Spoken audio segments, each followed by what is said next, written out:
Have you ever imagined what it feels like to be completely humiliated and degraded by your own mother-in-law because she thinks you are poor and have absolutely nothing? Even when, in reality, the exact opposite is true. In today's story, we will follow a beautifully heartbreaking journey. A wife who comes home soaking wet from a storm is met with nothing but vicious insults from her mother-in-law, who is too busy showing off a brand new, fully loaded Range Rover. A leech of a wife doesn't deserve to ride in a luxury car, her mother-in-law sneered. Little did she know who actually owned that car, or the incredibly powerful father standing right behind Isabella. Grab your tissues, because this story is going to break your heart, but it will leave you deeply moved by the end. Before we get into the story, let's do a quick roll call. Type your name and your city in the comments below, and type the word present. Late that afternoon, the driveway of the modern, cream-colored suburban house felt more crowded than usual. Not because of lush landscaping or garden ornaments, but because of a gleaming, pitch-black Range Rover parked proudly, taking up almost the entire space. On the covered front porch, Brenda stood with her chin held high. Her smile was so wide it seemed as though she owned the world that day. In front of her, 3 neighbors from the Homeowners Association stared at the car with a mix of awe and burning jealousy. Those looks of envy were the exact fuel Brenda needed for her towering arrogance. Yes, exactly, ladies. Brenda's voice rang out loudly, intentionally projecting so the neighbors next door who hadn't joined the gathering could hear every word. Brenda patted the hood of the car proudly, as if patting the shoulder of a war hero. My Aaron is such a hard worker. They've only been married for 2 years, and his corporate career has just skyrocketed. Look at this, a beast of a car, bought in cash. Cash, ladies, not financed like most people who want to look rich before figuring out how to pay for it. The neighbors nodded, clicking their tongues in admiration and whispering among themselves. Wow, Aaron is amazing, Brenda. You are so lucky to have such a successful and devoted son, praised a neighbor wearing a designer cardigan. Brenda let out a crisp laugh. A laugh that was deafening to someone standing frozen behind the slightly cracked kitchen door. Well, obviously, superior genetics yield superior results. Aaron has shown brilliance since he was a little boy. Completely different from. Brenda intentionally left the sentence hanging, shooting a cynical glare out of the corner of her eye toward the partially open front door. Hey, Bella, what on earth are you doing in there? Daydreaming? My guests have been thirsty for 20 minutes. Where are the drinks? You work slower than a snail. Isabella, who had been holding her breath behind the door, jolted in shock. Hurriedly, she picked up a tray carrying 5 glasses of freshly brewed gourmet iced tea. Her hands were trembling slightly. Not because the tray was heavy, but because of the crushing weight of the emotions pressing on her chest. Every time she heard her mother-in-law's tone, it felt like a knife twisting in her ribs. She stepped out onto the porch, forcing a polite smile. She wore a simple, faded oversized t-shirt and worn-out leggings, a stark contrast to Brenda, who was decked out in a designer silk blouse with heavy gold jewelry dangling from her neck and wrists. I'm sorry, Brenda. I had to wait for the water to boil to steep the tea properly, Bella said softly, her voice gentle as she carefully placed the glasses on the patio table one by one. Brenda scoffed harshly. You're just full of excuses. Just admit you're lazy. Look at your husband, working his fingers to the bone day and night so he can buy a luxury car, and his wife takes an eternity just to make some iced tea. You should be grateful you get to leech off us and live this comfortable life. Bella looked down, swallowing the bitter lump in her throat. She glanced briefly at the sparkling black Range Rover catching the afternoon sun. A strange, suffocating feeling washed over her every time she looked at it. It wasn't awe, like the neighbors felt. It was a deep, agonizing disappointment, tied to a massive secret she was keeping all to herself. Bella knew exactly where that car came from. It was not the result of Aaron's sweat and tears. It was not a corporate year-end bonus, as her mother-in-law loved to broadcast.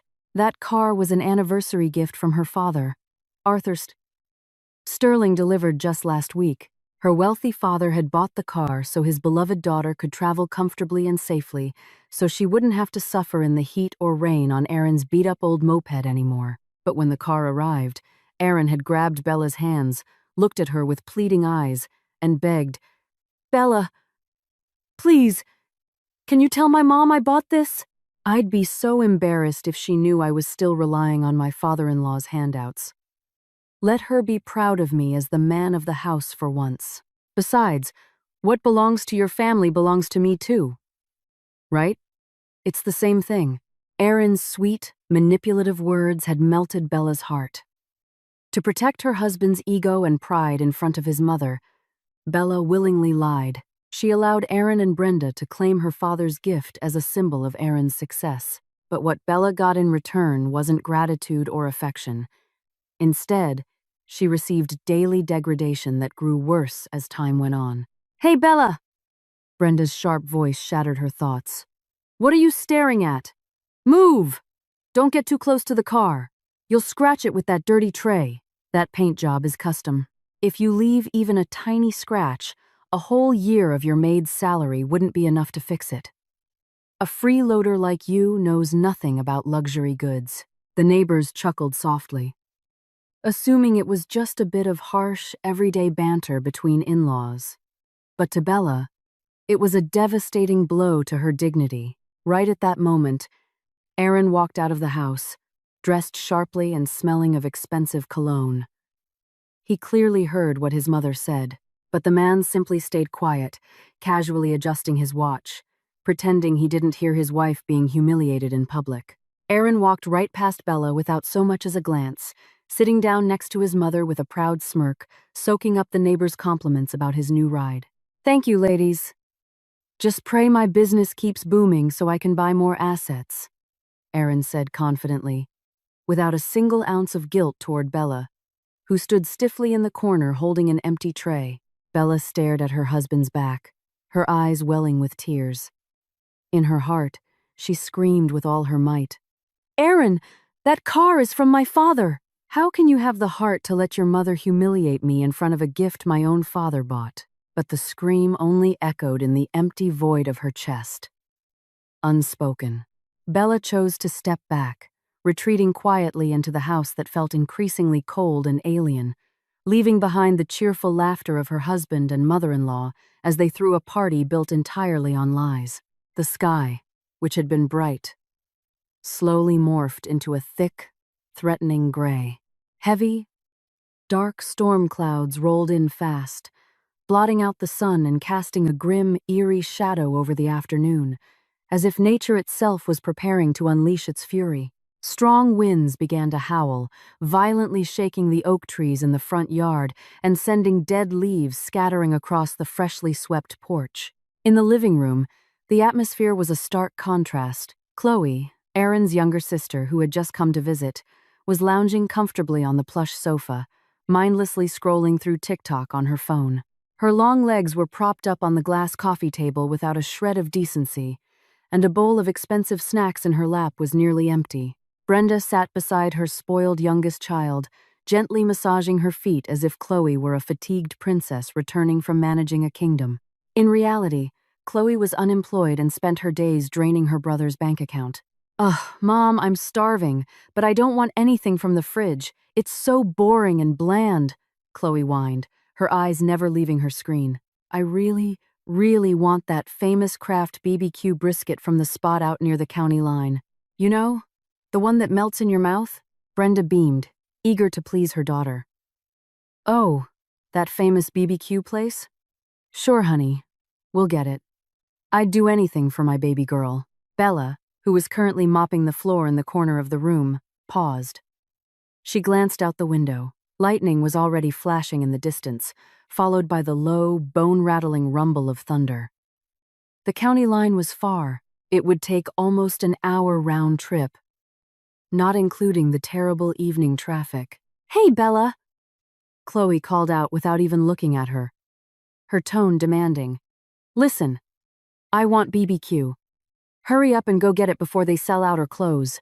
Bella straightened her back, wiping sweat from her forehead with the back of her hand.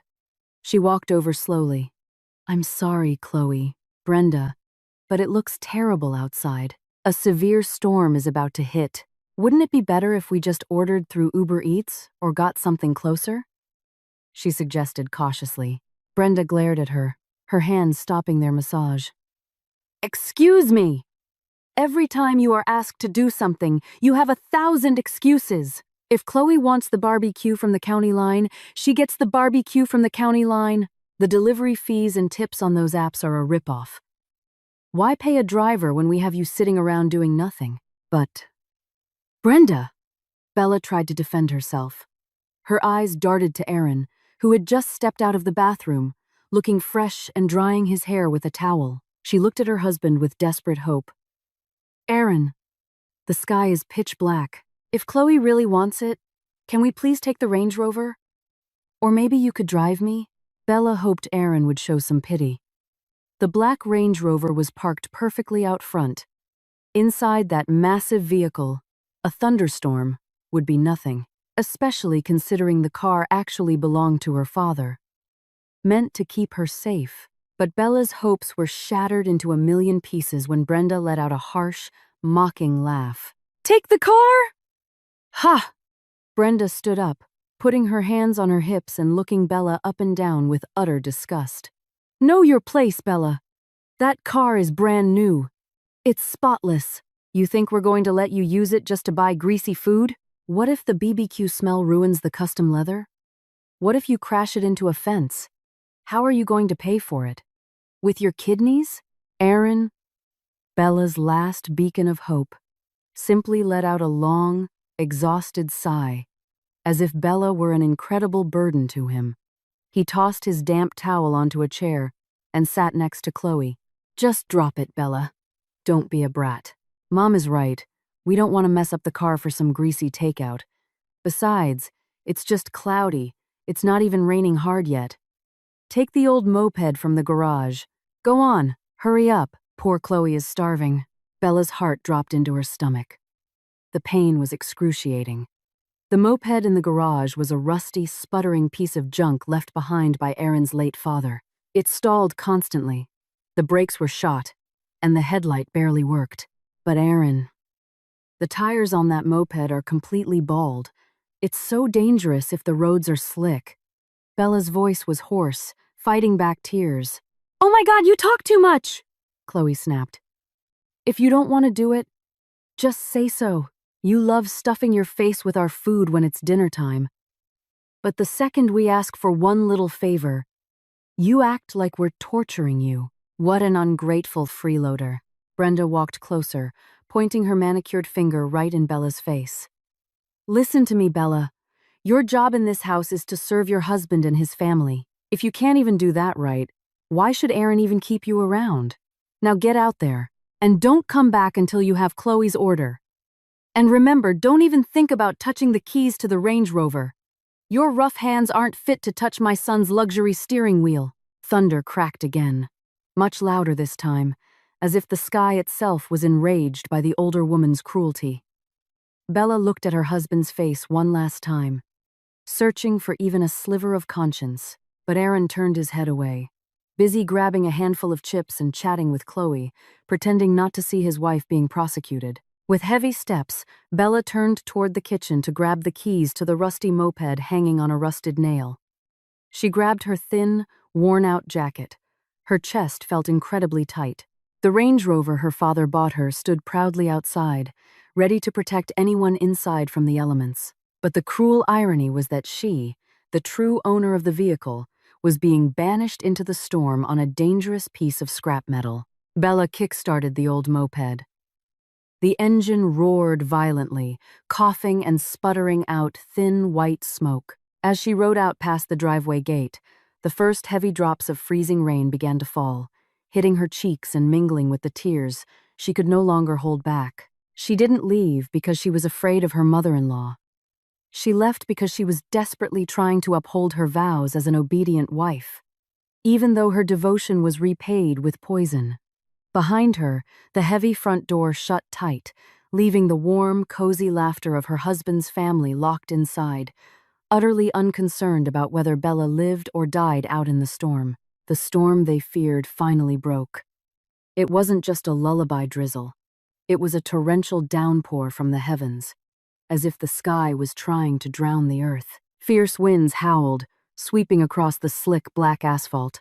In the middle of the tempest, Bella fought with all her remaining strength to control the violently shaking handlebars of the old moped. Her thin jacket was soaked through in seconds, clinging like ice to her skin, causing her teeth to chatter uncontrollably. The helmet visor was scratched and loose, doing nothing to help her see through the blinding rain. Every time an oncoming car passed, the headlights refracted off the scratched plastic, completely blinding her. The road to the county line felt agonizingly long. Water began pooling deep in low areas. Suddenly, the moped's engine choked. It coughed violently a few times, then died completely right as Bella reached a dark, poorly lit, deserted stretch of the highway. "Oh God, please don't stall now. Please," Bella whispered, her voice entirely drowned out by the roaring rain. Her trembling legs tried to kickstart the pedal over and over again. Once, twice, 10 times. Nothing. The machine was dead, surrendering to its age and the freezing water. Bella climbed off the moped, pushing the heavy, rusted metal toward the overhang of an abandoned strip mall. She leaned against a cold concrete pillar. She was drenched from the top of her head to her toes. Rainwater poured off her hair and clothes, forming a puddle around her cheap, thin sneakers. With hands that were wrinkled and stiff from the biting cold, Bella reached into her jacket pocket and pulled out her phone, which thankfully she had wrapped in a plastic sandwich bag. Her only hope was Aaron. With shaking fingers, she dialed her husband's number. It rang.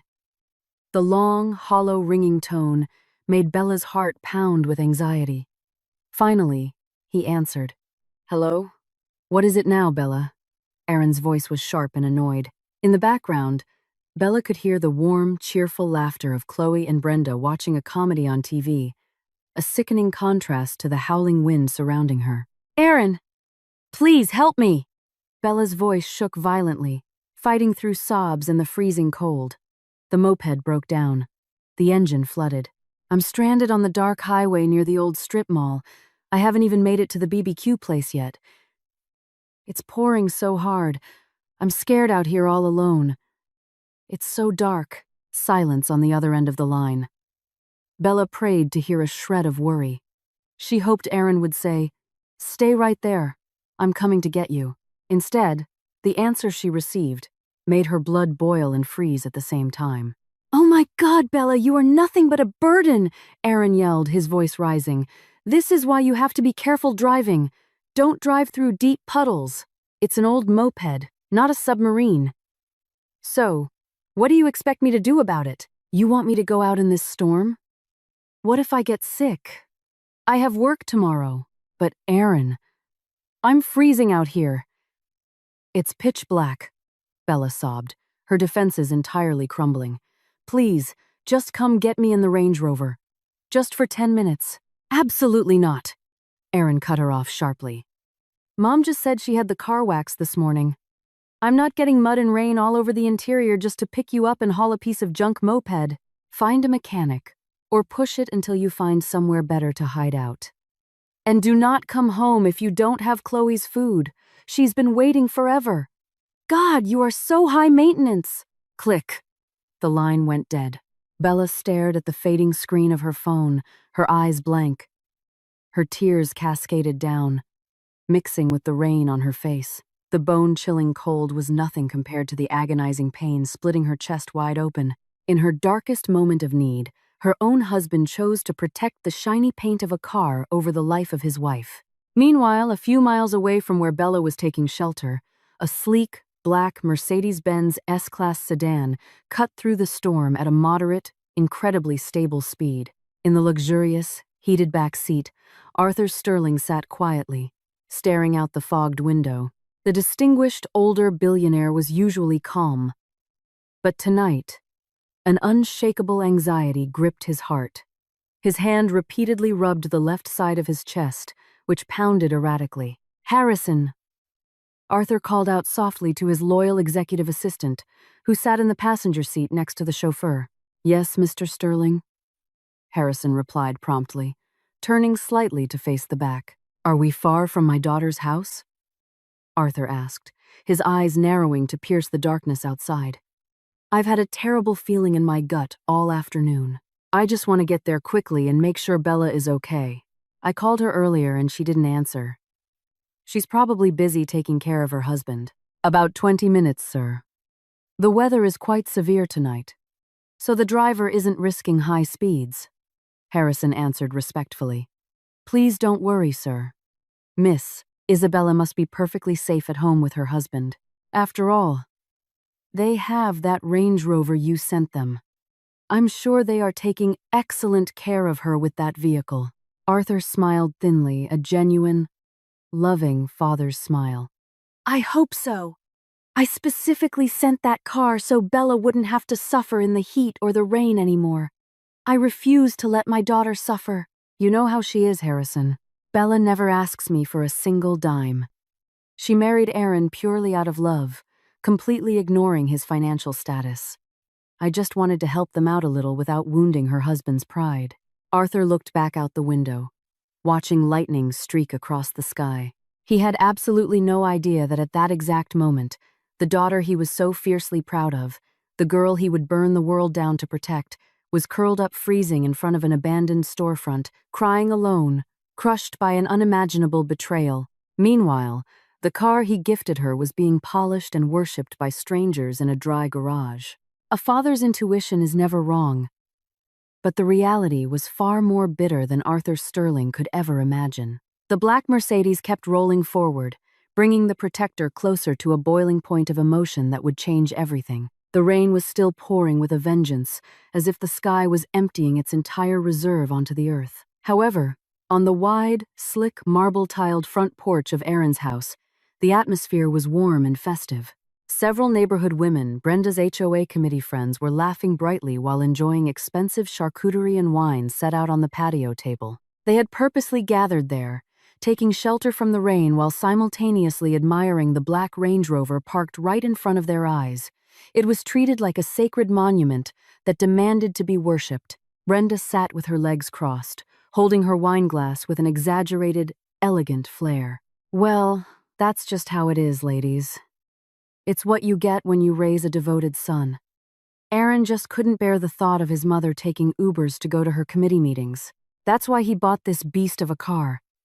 He said it was to keep me comfortable. I told him he didn't need to go through the trouble. But you know how he insists." Brenda's face was glowing with absolute satisfaction. "Oh, you are just too lucky, Brenda. A successful, handsome son who spoils his mother. Not like my son-in-law. I'd be lucky to get a cheap sweater for Christmas, let alone a luxury car," replied one of the women, her envy completely undisguised. Amidst the booming laughter, the black Mercedes-Benz S-Class slowly pulled up to the curb outside the partially open driveway gate. The car screamed wealth, but because of the torrential rain and the heavily tinted windows, no one on the porch paid much attention to who was inside. The rear passenger door opened, and a distinguished older man stepped out.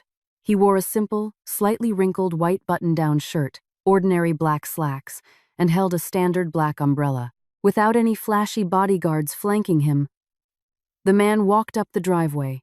It was Arthur Sterling. He had intentionally asked his driver and Harrison to wait in the car so he wouldn't draw attention. His anxious heart just wanted to see his daughter with his own eyes, stripping away the billionaire aura he usually carried. Arthur's footsteps paused for a moment as his eyes locked onto the black Range Rover parked there. He recognized the license plate. It was the exact car he had bought in cash under Bella's name. A faint smile touched his lips, assuming his son-in-law was taking excellent care of the vehicle. But that smile vanished the moment he looked toward the porch. He saw the crowd. He heard the laughter, but he did not see his daughter's face among them. Arthur walked closer to the porch. Muddy rainwater splashed onto the hems of his slacks. Just as he was about to step onto the pristine marble floor, Brenda's screeching voice stopped him dead in his tracks. "Hey, stop! Stop right there, old man!" Brenda jumped up from her patio chair, waving her hand in a shooing motion as if she were chasing away a stray dog. "Don't step up here. The floor was just mopped. You'll get mud everywhere with those filthy shoes." Arthur froze. He lowered his umbrella slightly, looking at the woman he recognized as his daughter's mother-in-law. Brenda, clearly, did not recognize Arthur. It was somewhat understandable. During Bella and Aaron's wedding, Arthur had only made a very brief appearance due to an urgent international business crisis. And back then, he was in a fully tailored bespoke tuxedo. Now, dressed simply and looking tired in the rain. To Brenda's eyes, Arthur was just a broke, homeless old man. "Excuse me, ma'am." Arthur tried to speak politely. His voice was calm but carried undeniable authority. "Looking for a handout?" Brenda cut him off sharply. Her eyes scanned Arthur from head to toe with utter revulsion. "My God! It's pouring rain and you're still out begging for money? Look, I have guests over, and I don't carry loose change. Besides, the HOA president specifically said we shouldn't encourage beggars wandering into our subdivision." Arthur's face stiffened, but he restrained his surging temper. "I am not a beggar, ma'am. I am here to see Bella." Hearing the name Bella, Brenda let out a harsh scoff and laughed mockingly toward her friends. "Oh, you're looking for Bella? Well, who are you? A debt collector? Or one of her trashy relatives from the trailer park looking for a loan?" The women on the porch giggled maliciously. Brenda turned back to Arthur with a haughty glare. "Listen to me, old man. Bella isn't here. I sent her out to buy some BBQ. That's what happens when you marry a girl who brings zero money to the table. All she's good for is running errands. If you want to wait for her, go wait outside the gate by the sidewalk, or go to the security guard booth down the street. Don't stand here polluting my view, especially not next to my son's expensive car. If you bump it and scratch it, you'll never be able to pay for it." Arthur's blood turned to molten lava hearing those words. The phrases "bring zero money" and "good for running errands" violently assaulted his ears. He stared blankly at the Range Rover he had bought. The car was sitting right here, dry and sparkling. Meanwhile, his daughter had been ordered to go out into the middle of this catastrophic storm. "How did Bella leave, ma'am?" "What is she driving?" Arthur asked. His voice dropped an octave, holding back a storm in his chest that was far more destructive than the thunder above. "She took the moped, obviously." "You think we'd let her take the Range Rover?" Brenda snapped. "Now back away. You're blocking my view of the street." Just as Brenda was about to sit back down, Aaron walked out of the house carrying another platter of food. He saw Arthur standing at the edge of the porch, getting battered by the wind and rain. "Who's that, Mom?" Aaron asked indifferently. "I don't know. Some lost old man looking for your wife. Probably one of her broke relatives looking for a handout." "I told him to wait outside," Brenda answered casually. Aaron glanced at Arthur. He didn't recognize his father-in-law either. They had barely interacted, and Aaron was too self-absorbed to care. "Oh, yeah. Just leave him out there." "Don't let him inside, Mom. He'll make the new rugs smell like wet dog." Arthur gripped the handle of his umbrella so hard his knuckles turned white, his jaw clenched tight. He stood there, under the relentless, freezing downpour, treated like absolute garbage by people who were living in luxury paid for by his own money. He didn't leave. He stood tall like a stone monument, his eyes locked fiercely onto the main road, waiting for his daughter to arrive. In his heart, he swore an oath. If even a single tear falls from Bella's eyes because of what they did tonight, I will tear their arrogance down to the bedrock of the earth. "Fine. I will wait," Arthur said quietly, mostly to himself. "I will wait right here to see exactly what kind of play you people are putting on for my daughter." Time seemed to slow to a crawl for Arthur Sterling, still standing like a statue at the edge of the porch. His leather shoes were completely submerged in the overflow from the rain gutters. Yet, the freezing water seeping into his socks was nothing compared to the icy rage spreading through his veins as he watched his in-laws. They continued to joke and laugh, occasionally shooting him disgusted looks, wishing the earth would just swallow the old man whole. Suddenly, cutting through the deafening roar of the rain, the heavy iron driveway gate creaked open. Every eye on the porch, including Arthur's, snapped toward the sound. There, standing in the shadowy entrance of the driveway, was a figure that was barely recognizable. It was Bella. But her condition was horrifying. She wasn't riding the moped. Her frail body limped up the driveway, dragging her feet as if boulders were chained to her ankles. She had been forced to abandon the broken-down scooter at a gas station because she couldn't push it against the violent currents of water flooding the streets. Bella walked alone, piercing through the curtain of rain into her own front yard. Her face was deathly pale. Her lips were blue and trembling violently. Her hair was plastered to her skull, dripping murky, muddy water. Her soaked clothes clung to her shivering frame. Yet, in her arms, she tightly clutched the plastic takeout bag of BBQ for Chloe, holding it to her chest as if it were the most precious object in the world, guarding it closer than her own life. Arthur felt all the air leave his lungs. His hands clenched so tightly his joints ached. He wanted nothing more than to run to her and shield her with his umbrella.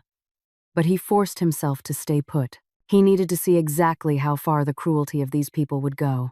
Bella staggered toward the porch. Her vision was blurring. Her head was spinning wildly from the freezing exposure and the fact that she hadn't eaten all day. Just as she reached the side of the black Range Rover parked near the porch stairs, her foot slipped on the slick, wet concrete of the driveway. "Ah!" Bella hissed weakly as she lost her balance. Reflexively, Bella threw her hand out to catch herself before she smashed her face into the concrete. Her wet, slightly muddy palm slapped onto the shiny hood of the Range Rover, and her other hand grabbed the side mirror to support her collapsing weight. She gasped for air, trying to find the strength to stand upright again. But before Bella could even sigh in relief for not cracking her skull open, a piercing shriek shattered the rain, louder than any thunderclap. "Hey! What the hell do you think you're doing?" Brenda leaped from her chair as if stung by a wasp. Her eyes practically bugged out of her head. She sprinted through the rain toward the car, not to help her daughter-in-law who was on the verge of passing out, but to save the inanimate object she worshipped. "Let go! Get your filthy hands off of it!" Brenda screamed hysterically. She slapped Bella's hands away from the mirror with brutal force, sending Bella's weakened body stumbling backward, nearly falling into the mud again. "Mom," Bella whispered, her voice totally raw and barely audible. "I'm sorry, Mom. I was dizzy. I almost fell." "Bullshit excuses!" Brenda spat without a shred of mercy. She frantically grabbed the sleeve of her expensive designer blouse and began aggressively wiping the hood and the mirror where Bella had touched them. "Look at this. Look! It's dirty now. There's mud on it. Do you have any idea how expensive this car is? If the paint scratches or the mirror breaks because you were hanging off it, you think you have the money to pay for it? You could sell your body on the street and still not make enough to fix it." Aaron, hearing the commotion, finally stood up. He strolled casually to the edge of the porch, shoving his hands into his pockets. Instead of rushing to help his freezing, trembling wife, he leaned over to inspect the car. "How is it, Mom?" "Any scratches?" Aaron asked anxiously. His eyes scanned the vehicle's body, completely ignoring Bella's existence.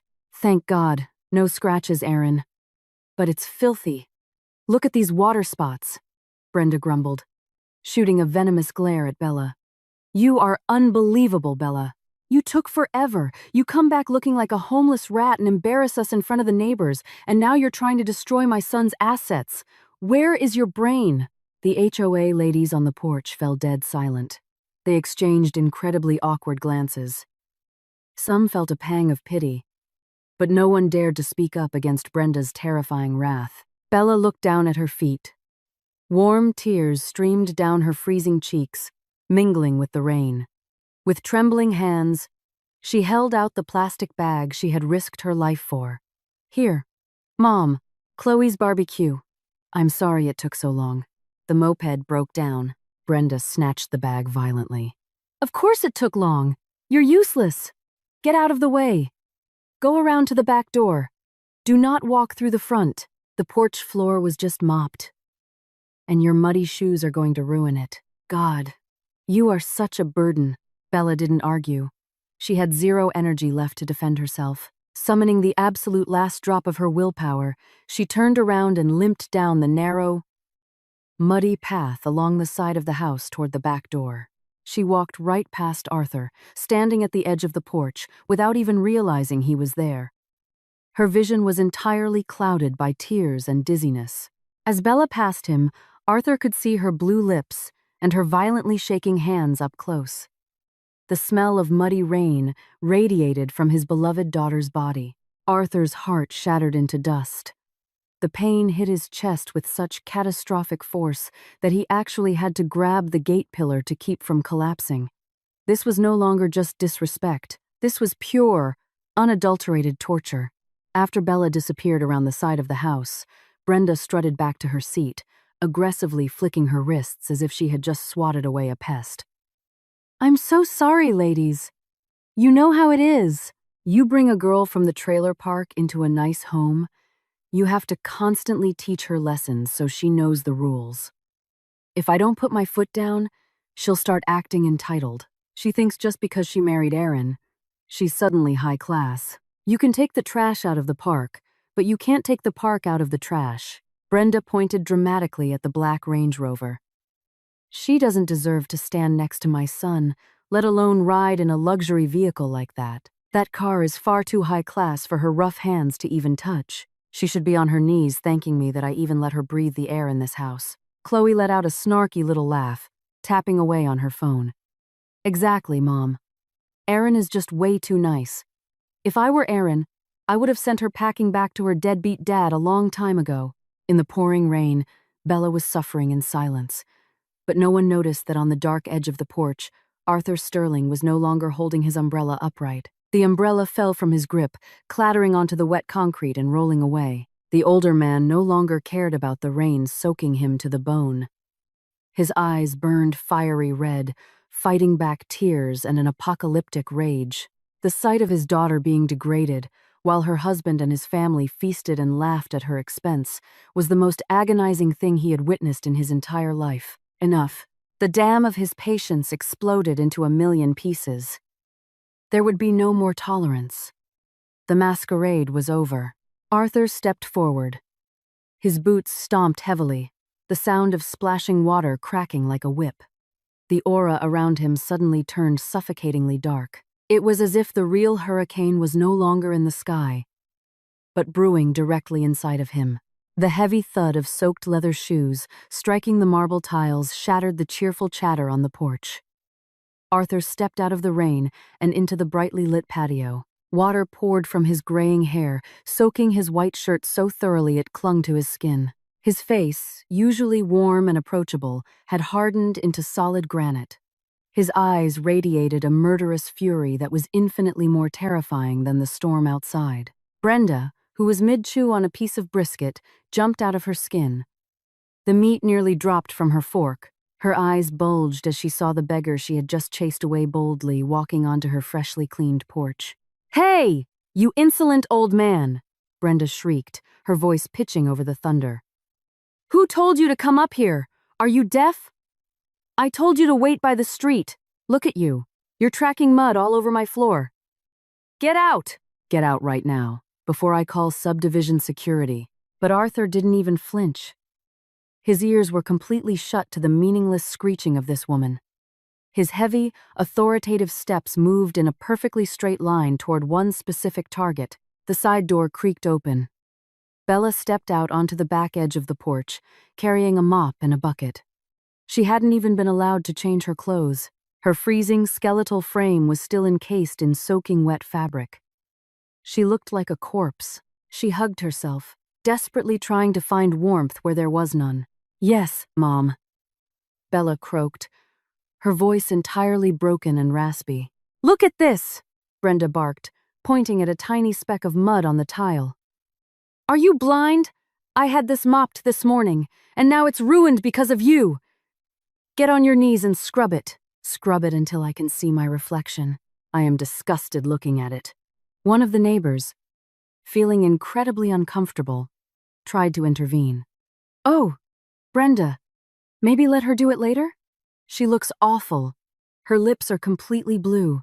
At least let the poor girl change into dry clothes." "Absolutely not," Brenda snapped back immediately. "If I let her put it off, She's just going to go lay in bed and be lazy. She needs discipline. Just because I'm a nice person doesn't mean she can come in here and trash my house. Brenda turned her venom back to Bella. What are you waiting for? Do it! Or do you want me to tell Aaron to cut off your grocery allowance next month? Bella looked at her husband with desperate, begging eyes. Her body was completely giving out. The world was spinning. She needed a hot shower and a towel. Not a mop. Aaron, please. I'm so dizzy, she whispered faintly. Aaron slammed his fork down on his plate, clearly annoyed. He looked at his wife not with pity, but with profound embarrassment. He was ashamed to have a wife looking so pathetic and filthy in front of his mother's upper-class friends. Oh my God, Bella. Mom just asked you to mop a tiny spot. Just do it. Stop acting like a baby. You're embarrassing me in front of our guests, Aaron said coldly, not even standing up. You're the clumsy one who tracked mud into the house. Clean it up, then you can go to your room. Bella's heart shattered into dust. Right in front of her own eyes, her husband chose to protect his image in front of the HOA rather than his wife's health. With the very last ounce of her strength, Bella nodded weakly. She staggered forward, grabbed a rag, and dropped to her knees on the freezing marble. Her violently shaking hands began to wipe the cold floor. Every movement was agony. Her tears fell, hitting the tiles and mixing with the rainwater she was trying to clean. Watching Bella scrub the floor on her knees like a peasant, Brenda smiled with utter satisfaction. She sat back down, speaking loudly on purpose so Bella would hear. See, ladies, this is what lower class looks like. A freeloader who came into this marriage with absolutely nothing. This is what she deserves. We feed her, give her a roof, and she can't even show basic gratitude. She really thought marrying Aaron elevated her status. Dream on. Trailer trash stays trailer trash. Brenda pointed a manicured finger at the Range Rover again. She doesn't deserve to stand next to my son, let alone get inside a luxury vehicle like that. That car is too high class for her to even look at. She should be kissing my feet that I even let her breathe the air on my property. In the freezing rain, Bella just kept scrubbing, crying silently.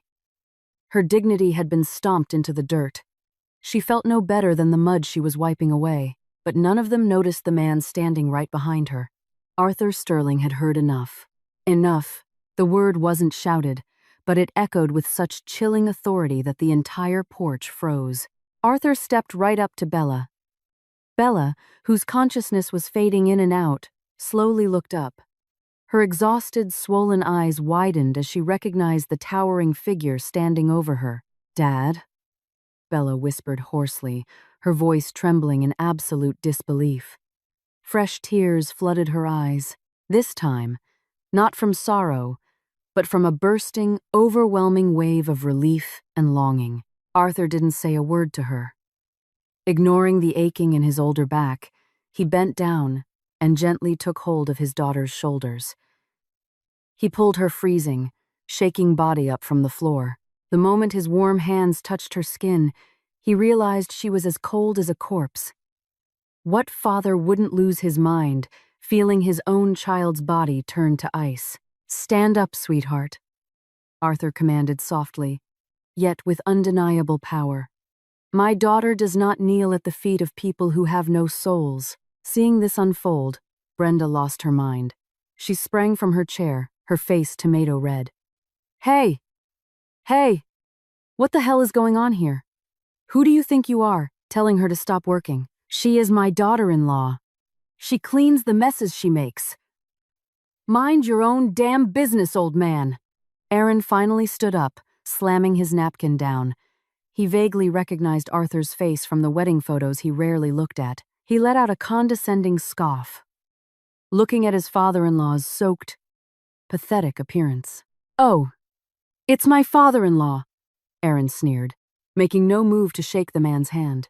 Instead, he leaned back against the patio table, looking down his nose at Arthur. No wonder Bella acts like trailer trash. Her dad doesn't even have the manners to knock. Just barging into people's homes, dripping wet. What? Are you here to ask for a loan? Old man? Bella just caused a massive scene.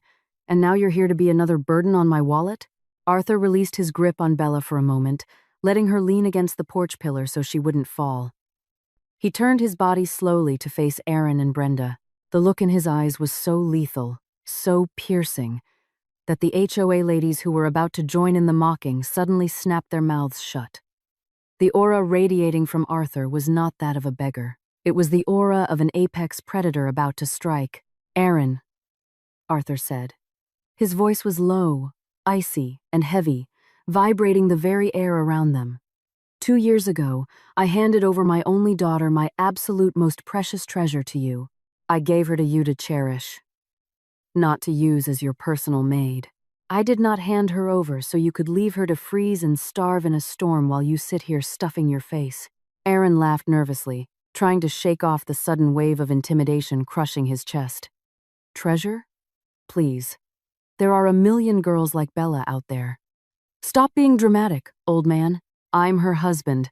I put the food on her plate, so I will discipline her however I see fit. If you don't contribute a single dollar to this household, you need to shut your mouth. Don't try to lecture rich people on how to live.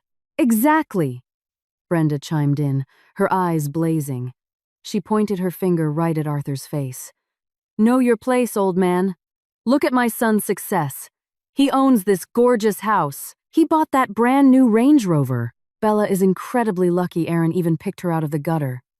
You should be down on your knees thanking us, not causing a scene. If you don't like how we train Bella, take her back to your trailer park. But don't expect a single dime of alimony from my son. Arthur smiled, a dry, bitter smile dripping with lethal irony. He took one slow step forward toward the table. Aaron reflexively flinched backward, suddenly terrified by the drastic shift in his father-in-law's expression. You are proud of this wealth? Arthur asked quietly, waving his hand toward the house and the car. You feel like gods because of these inanimate objects. So much so that you forgot how to be human beings. Damn right, we're proud, Chloe snapped, chewing loudly on a chip. Aaron worked his ass off for all this. Unlike you and Bella, who just leech off his hard work, Arthur nodded slowly, as if pitying their profound stupidity. He reached into his wet slacks and pulled out a cell phone wrapped in a waterproof bag. He pressed one button. Within seconds, the suffocating silence of the porch was shattered by the heavy, synchronized thud of combat boots marching up the driveway. 3 massive, broad-shouldered men in immaculate black suits sprinted through the rain. They were led by Harrison, who held a massive black umbrella. They marched directly onto the porch, ignoring Brenda's shrieks, lined up in perfect military formation behind Arthur, and bowed simultaneously. Awaiting your orders, Mr. Sterling. They barked in unison. Brenda, Aaron, Chloe, and the HOA guests all dropped their jaws. Their eyes went wide with shock. The piece of brisket slipped right out of Chloe's fingers and hit the floor. The atmosphere, which had been full of mockery, morphed instantly into paralyzing confusion. Harrison stepped forward and handed a thick, warm, heated towel to Arthur with absolute reverence, as if serving a king. Apologies for the delay, Mr. Sterling. As instructed, we waited for your signal. Arthur took the towel. He didn't use it on himself. He turned his back to the stunned crowd and wrapped the heated towel tightly around Bella's head and shivering shoulders. He gently rubbed her arms with immense fatherly love. Get warm, sweetheart, Arthur whispered softly, before turning back around to face Aaron's family. Their faces were rapidly draining of color. You asked who I am? Arthur's voice now boomed, echoing across the massive porch like a clap of thunder. I am the man who has spent the last 2 hours watching your disgusting arrogance. I am the father whose heart was ripped to shreds, watching his daughter be degraded by the very parasites who live entirely off her charity. Brenda stammered, her voice violently shaking. What are you talking about? Who lives off charity? Aaron is a high-level manager. This car is proof. Arthur stared at the Range Rover with dead, cold eyes, then locked his gaze onto Aaron. Are you absolutely sure that's your car, Aaron? Arthur's voice was a lethal whisper. Or are you just a pathetic coward hiding behind your wife's name to cover up your own total inadequacy? Aaron swallowed a golf ball-sized lump in his throat. Cold sweat began to pour down his temples, mixing with the humid night air. The massive secret he had guarded with his life was about to explode at the absolute worst possible moment. Arthur Sterling no longer looked like a broke old man from a trailer park. Beneath his wet clothes radiated an aura of immense, crushing power that made Aaron's bravery shrink to the size of a speck of dust. The tables had turned, and the real hurricane was about to tear the foundation of this family's arrogance to the ground. The tension on the porch skyrocketed. The air felt so thick it was choking everyone who tried to breathe. The rain kept hammering the roof, but nature's fury was silenced by the deadly standoff happening between the humans below. Brenda, refusing to let her son be humiliated in front of her HOA friends, put her hands back on her hips. Her face flushed a furious crimson. She didn't care about the 3 massive bodyguards behind Arthur. In her mind, this was all an elaborate bluff. "Hey, watch your mouth!" Brenda screeched, her voice cracking. "How dare you insult my son? Aaron is a corporate manager. He makes a 6-figure salary. He bought this car with his own blood and sweat. Don't think just because you hired some cheap thugs in suits you can come up here and talk trash." Brenda whipped her head toward Aaron, desperate for backup. "Aaron, put this crazy old man in his place. Go get the title to the car right now. Show it to him. Humiliate him so he knows he picked a fight with the wrong family." But Aaron didn't move a muscle. His face, once so smug and superior, was now as white as a sheet of paper. His lips were glued shut. His eyes darted around erratically, avoiding his mother's gaze, avoiding Arthur's lethal stare. His knees felt like jelly, ready to give out at any second. "Aaron? Why are you just standing there? Say something!" Brenda pushed, panic finally beginning to seep into her voice. Arthur let out a short, hollow laugh devoid of any humor. He raised his hand slightly, gesturing to Harrison. "Harrison, please jog their memories. It appears this family is suffering from acute amnesia, from living in a delusional fantasy for too long." "Right away, sir," Harrison replied firmly. With slow, terrifyingly calm movements, Harrison pulled a pristine brown leather portfolio from inside his suit jacket. He opened it, pulled out several official documents, stepped right up to Brenda, and shoved them directly into her face. "Please read this very carefully, ladies," Harrison said politely. But his tone was an executioner's order. "This is the original bill of sale and the official state vehicle registration for the Black Range Rover. It clearly states the legal owner." Brenda's hands shook violently as she snatched the papers. The HOA ladies practically broke their necks, leaning in to read it. Brenda's eyes nearly popped out of her skull as she read the bold print. Registered owner, Isabella Sterling. Address, 1 Sterling Estate Drive, Arthur's multi-million-dollar compound. Status, paid in full. Funds transferred from Arthur Sterling. The entire world collapsed on Brenda's head. The papers slipped from her trembling fingers and fluttered onto the wet floor. "No, that's impossible," Brenda mumbled, her words stumbling over themselves. She looked at Aaron with pure, unadulterated horror. "Aaron, this is a fake, right? You told me this was your corporate bonus. You said..." Aaron dropped his head toward his chest, unable to look his shattered mother in the eye. "I'm sorry, Mom," he squeaked. His voice was completely swallowed by the rain. It really is a gift from Bella's dad. I just asked her to say it was mine so you would be proud of me." "What?" Brenda and Chloe screamed at the exact same time.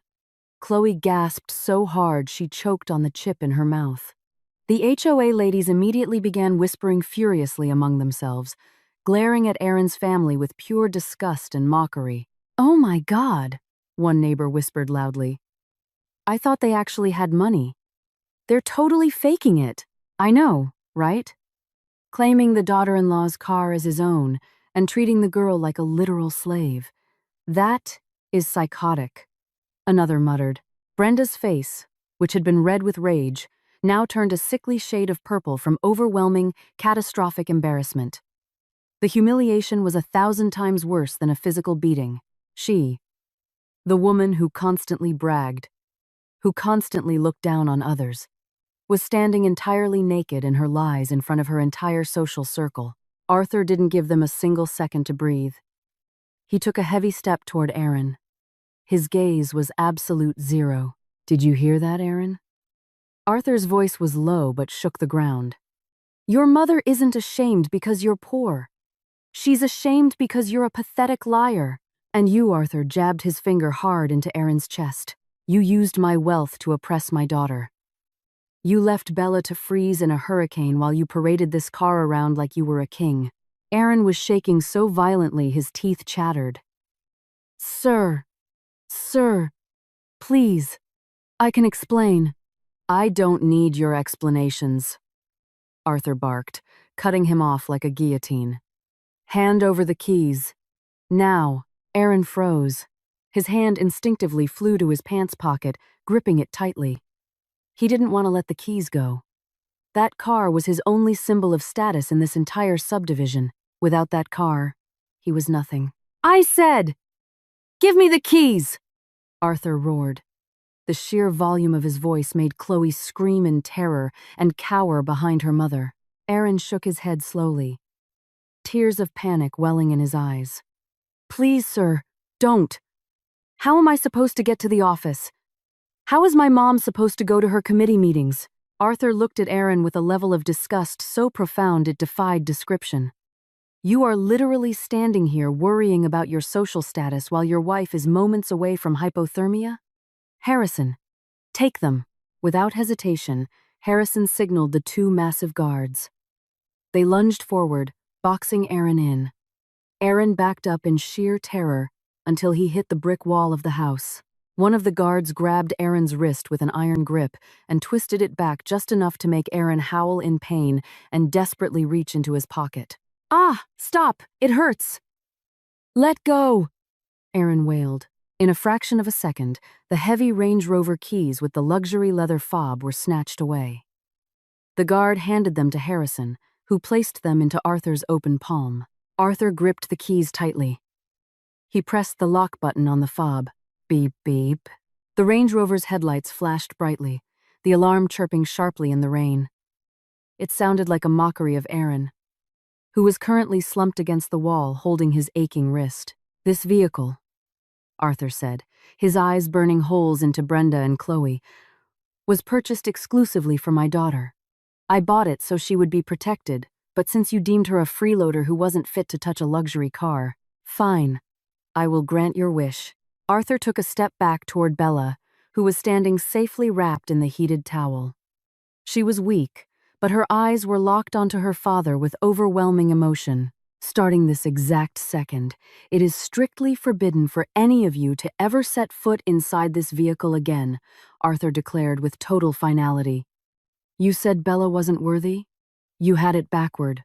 This car is far too good to carry greedy, toxic, ungrateful human beings like you." Brenda collapsed into her patio chair, her legs giving out completely. Hot tears of absolute humiliation and the sudden, violent loss of her entire social standing streamed down her face. Chloe was sobbing hysterically in the corner. The HOA ladies silently, awkwardly began to grab their purses and slip away into the rain. None of them wanted to be anywhere near this radioactive, humiliating family drama, leaving Aaron's family in the ruins of their perfectly destroyed public image. Arthur turned his attention entirely to Bella. His terrifying glare softened instantly. "Bella, sweetheart, go get inside my car on the street. The air here is toxic. It's making you sick."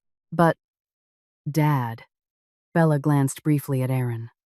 Despite everything, there was a tiny sliver of pity in her eyes for the man who had treated her so monstrously. "No buts," Arthur cut her off firmly. "I am not finished with them yet. Go inside the car. Turn the heater on. I'm going to take out the rest of the trash." Bella obeyed. Escorted by Harrison, who held the massive umbrella over her with the utmost respect, Bella walked slowly away from the porch. She walked past the Range Rover, which now felt like a foreign object to Erin, and climbed into the luxurious, heated back seat of Arthur's Mercedes waiting at the curb. Once Bella was safe, Arthur turned back to face Erin and Brenda.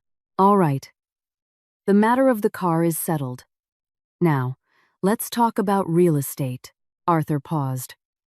Who exactly do you think owns the house you're standing in? That single question made Brenda's already weak heart feel like it stopped beating altogether. Her eyes blew wide open. Erin snapped his head up in terror. Cold sweat poured down his back in rivers. Their nightmare wasn't over. They had just entered the most terrifying chapter. The question hung heavily in the air, pressing down on their lungs, more terrifying than the thunder rumbling in the dark sky. Brenda's face, pale from the humiliation of the car, turned a sickly ash gray. What? What do you mean? Brenda croaked, her voice barely a whisper in the wind. Her eyes darted frantically around the porch. She stared at the sturdy brick pillars, the walls she had proudly bragged about as her own personal castle. This house. Erin bought this house. Erin pays the mortgage every single month. Right, Erin? Tell him. Don't just sit there like an idiot. Brenda grabbed Erin by the shoulders and shook him violently, praying her son would give her an answer that would save whatever microscopic shred of dignity she had left. But Erin completely collapsed. His legs could no longer hold his weight. He dropped to his knees on the freezing marble tiles. He buried his face in his hands, crying into his own lap. Erin? Brenda whispered, her voice trembling violently as the horrible truth began to claw at the back of her mind. Arthur watched the pathetic display with an unreadable expression. There was no joy on his face, only a deep, profound exhaustion and disappointment. Look at your son, Brenda, Arthur said quietly. He isn't answering you because he knows the truth. He knows that the $500 he transfers every month is not a mortgage payment. That's just to cover the HOA fees and the utility bills. Arthur pointed a finger at the ground beneath his feet. This house cost $1.5 million. I paid for it in cash, in full. The day before their wedding, Brenda's knees gave out. She stumbled backward, crashing hard against the brick wall. Chloe dropped her phone, covering her gaping mouth in absolute shock. So, for the last 2 years, Brenda gasped, hyperventilating.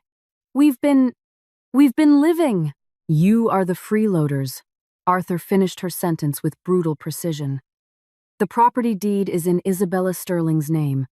I bought it as a safe haven so my daughter could build a happy family. I thought that by removing the financial burden of a mortgage, Erin would focus all his energy on making my daughter happy. But I was dead wrong. Arthur stepped closer, towering over them. The privileges I gave you only turned you into arrogant parasites. You live in Bella's house. You sleep in the bedrooms Bella's father bought, and you treat the legal owner of the property like a slave in her own castle. Harrison stepped forward again, opening the leather folder to a new page. He held up a pristine, notarized property deed with the county seal stamped in gold. Isabella Sterling's name was printed in bold black ink right at the top. Undeniable proof. The reality of the document hit Brenda harder than a freight train. For 2 years, she had paraded around as the queen of the manor. She had dictated Bella's every move. She forced Bella to sleep in the tiny guest room near the laundry. She banned Bella from sitting on the expensive living room sofas. She restricted Bella's use of the kitchen, and yet, every single inch of flooring she stood on, every shingle on the roof protecting her from the storm, belonged legally and entirely to the daughter-in-law she tortured every single day. The humiliation was immediately swallowed by a massive, suffocating wave of terror. Terror of losing her luxurious lifestyle. Terror of being thrown out onto the street. Erin finally broke. He lifted his tear-stained, sweat-drenched face. He crawled on his hands and knees across the wet marble toward Arthur's shoes. His pride as a man was entirely eradicated. Mr. Sterling, please, I'm begging you, please forgive me. Erin wailed, sobbing uncontrollably. I messed up. I swear to God I'll change. I'll treat Bella like an absolute queen starting tonight. Please don't take the house away. Please. Seeing her son groveling like a beggar, Brenda's final wall of defense collapsed. She threw herself onto the floor next to Aaron, bowing at Arthur's feet. She wailed, a pathetic, mournful cry echoing into the dark night. "Mr. Sterling, I am so sorry. I'm just a stupid old woman," Brenda bawled, trying to grab the hem of Arthur's pants. "I didn't know who you were. I thought she was just some poor girl. Please, don't kick us out tonight. Where are we supposed to go? It's a hurricane outside. Have some mercy." Chloe, absolutely terrified, began hyperventilating and crying in the corner. She didn't dare approach, but she didn't want to be left out. "I'm sorry, too. I was just copying my mom." The scene was a sickening irony. Just minutes ago, they were sitting on their thrones, laughing, as Bella suffered. Now, they were on their hands and knees, kissing the dirty water by Arthur's boots, begging for mercy to stay under a roof that didn't belong to them. Arthur took a step back, refusing to let Brenda or Aaron touch him. He didn't kick them. He was too civilized for that. But his eyes were completely dead to their pleas. "You are begging for mercy because there's a storm outside?" Arthur's voice dropped to a dangerous, trembling whisper.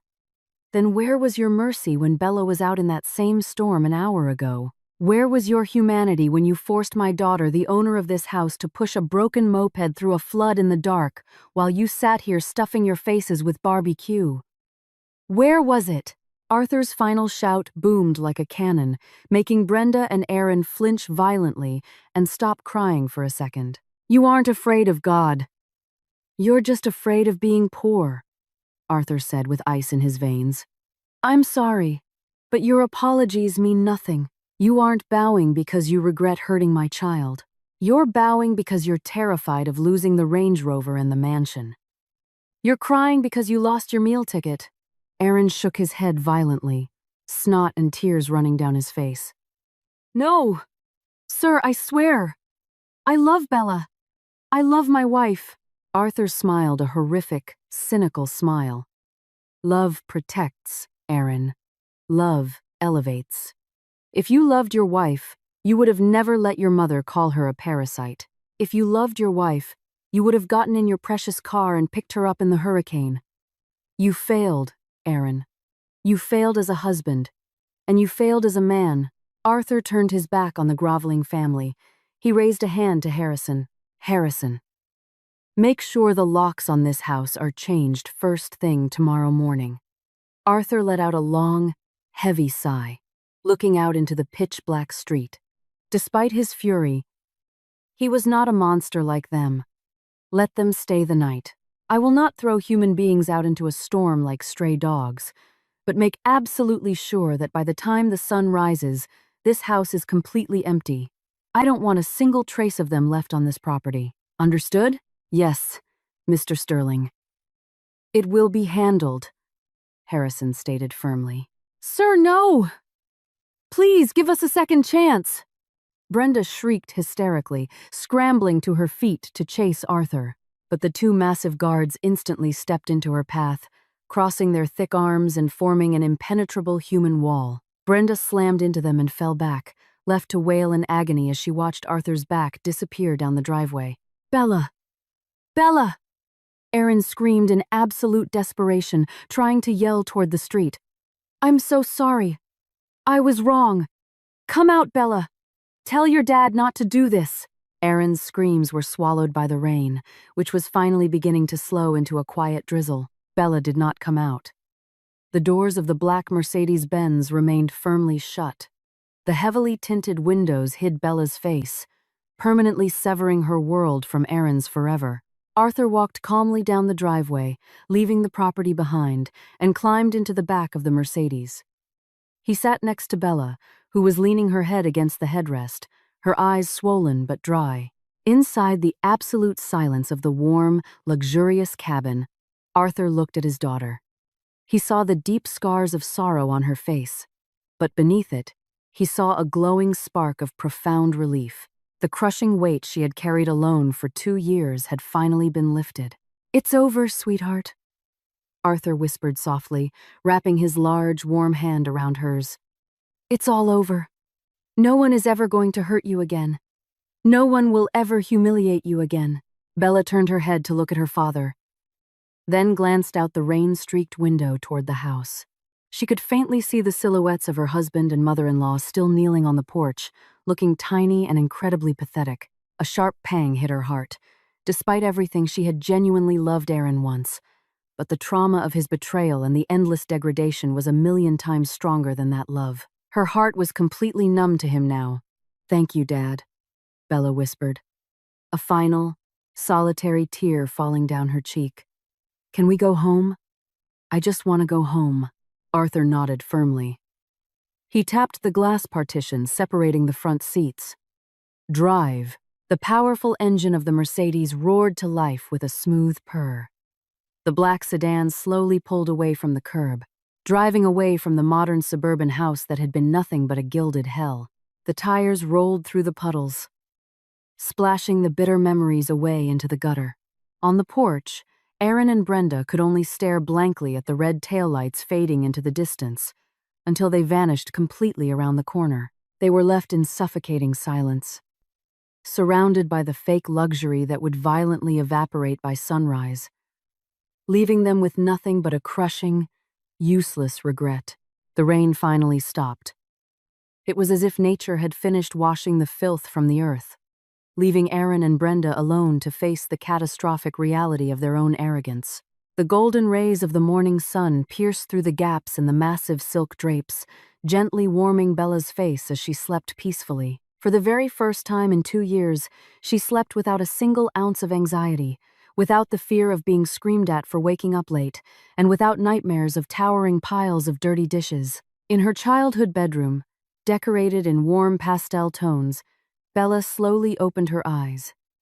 She stared up at the high ceiling adorned with a beautiful crystal chandelier. She blinked, a soft smile touching her lips as she realized she was no longer in the cramped, suffocating guest room of Aaron's house. She was in her own palace. She was home at the Sterling estate. Meanwhile, across the city, the morning felt like Judgment Day for the residents of the suburban house. At exactly 8 a.m., Harrison and a team of movers stood on the front porch.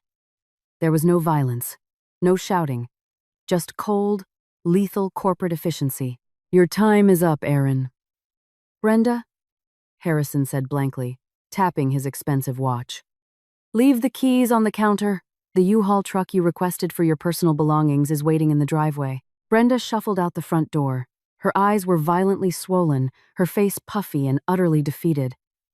She dragged a massive suitcase filled with her designer clothes with heavy, dragging footsteps. She wasn't wearing her silk blouses or gold jewelry today. She wore a ratty old winter coat, looking 10 years older than she had the day before. Behind her, Chloe walked with her head ducked down, hiding her face completely inside the hood of her sweatshirt to avoid the burning stares of the neighborhood HOA members, who had gathered on the sidewalks like they were watching a circus act. Aaron walked out last. He stopped on the edge of the porch, staring blankly at the completely empty driveway.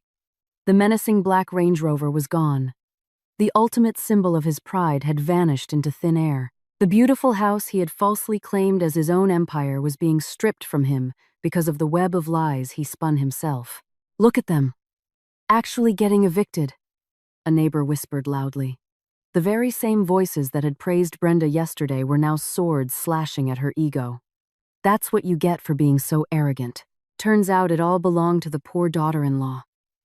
Thank God the girl's father came and saved her. The whispers cut deeper than knives. Aaron kept his head down as he walked toward the cheap lift, waiting by the curb to take them to a cramped, dingy apartment on the bad side of town, the only place he could afford on his actual salary. Just as the lift began to pull away, Aaron looked back one last time. He watched Harrison pull the heavy iron driveway gates shut and wrap a massive steel chain and padlock around them. Clack! The sound of the heavy padlock snapping shut echoed like a prison door closing on Aaron's bright future. He had lost a woman who loved him purely. He had lost a multi-million-dollar mansion. He had lost his dignity as a man, all because he chose to chase his mother's toxic validation. In the dead silence of the lift, Aaron broke down. He sobbed uncontrollably into his hands, the devastating realization of what he had thrown away finally crushing him. But it was too late. It was far, far too late. Back at the Sterling estate, Bella walked gracefully down the sweeping spiral staircase toward the grand dining room. The mouth-watering aroma of her favorite buttery pancakes and bacon filled the air. At the head of the massive, hand-carved mahogany dining table, Arthur was already sitting, reading the paper. The older man's face lit up with a brilliant smile the second he saw his daughter. He wasn't wearing a suit today, just a casual polo shirt. But his aura, as a fiercely loving father, was overpowering. "Good morning, Princess," Arthur greeted her warmly. "Did you sleep well?" Bella smiled, her eyes welling with happy tears. "So well, Dad.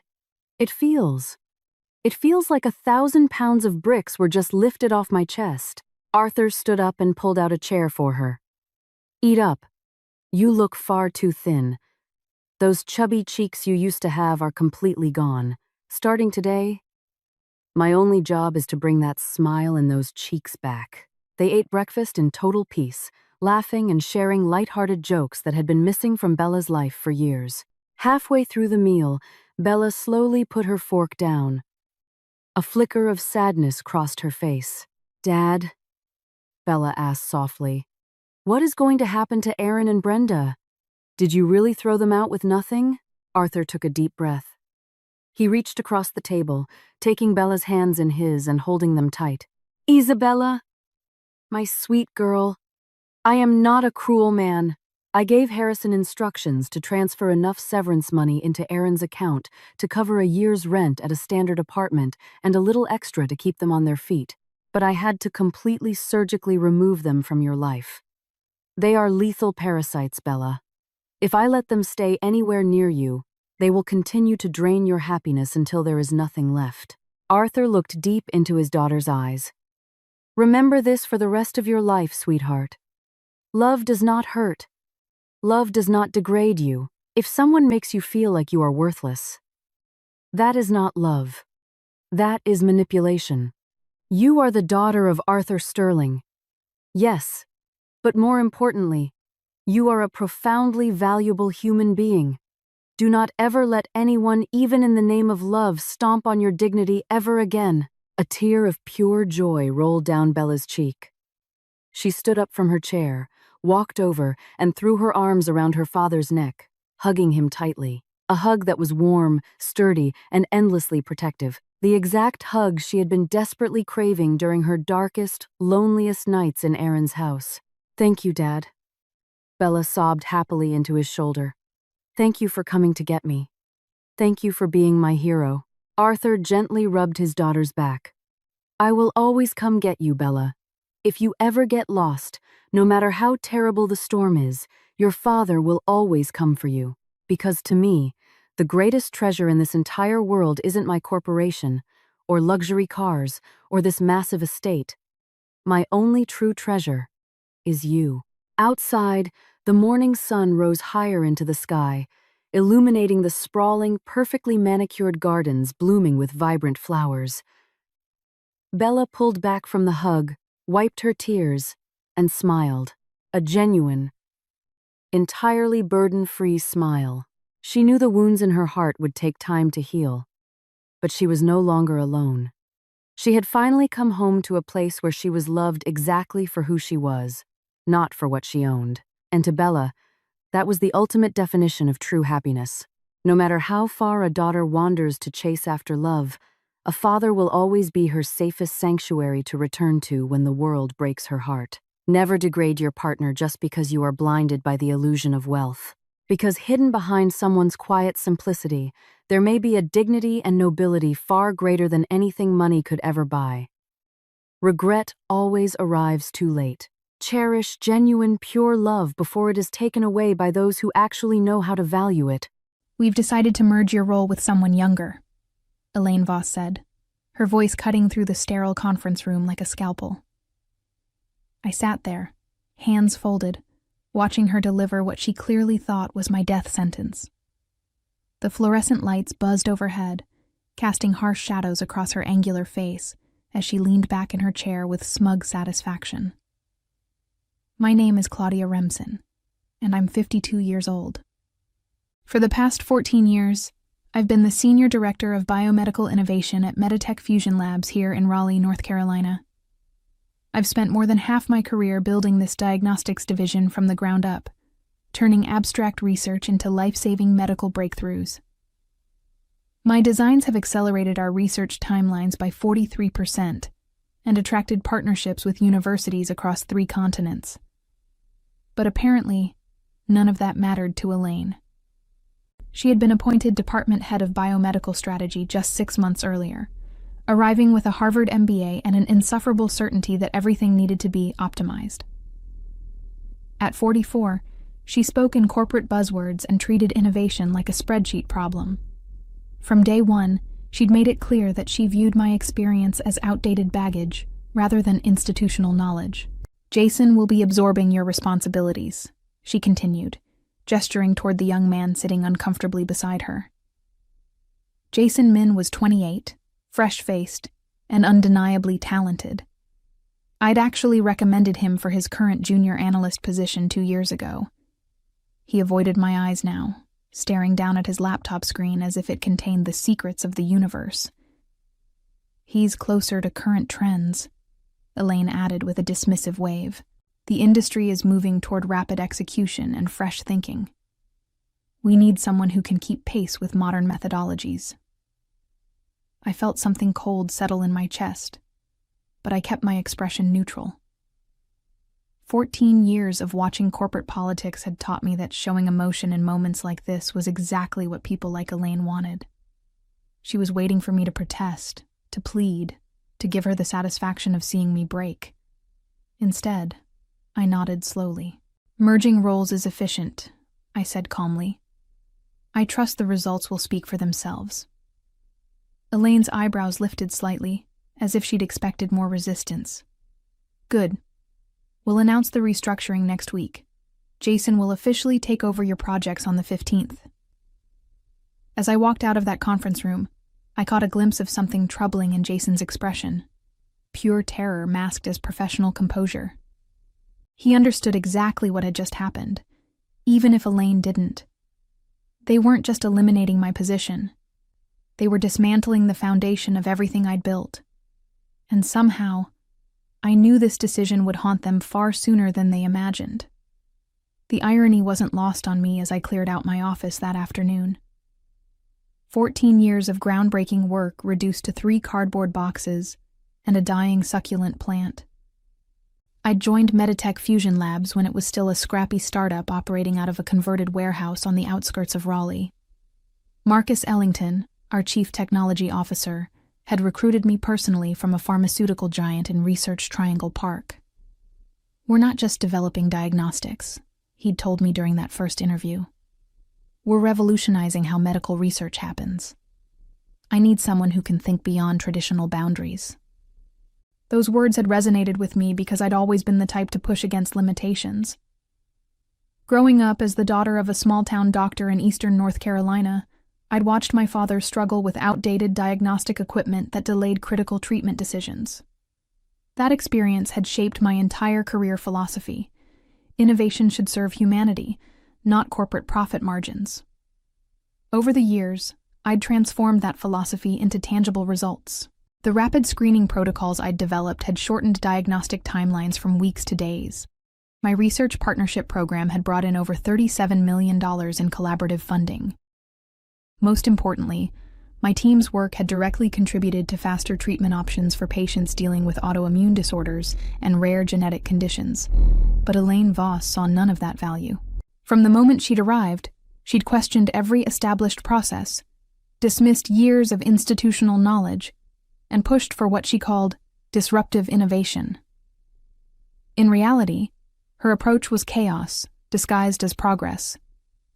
She'd already alienated 2 of our most reliable research partners with her abrasive negotiation style and unrealistic timeline demands. Jason had tried to defend me during team meetings, pointing out that my protocols were still producing better results than anything our competitors had developed. But Elaine had made it clear that loyalty to outdated leadership wouldn't be tolerated in her new organizational structure. The kid was trapped between professional ethics and career survival, and unfortunately, survival usually won. My relationship with my colleagues had always been built on mutual respect rather than fear-based authority.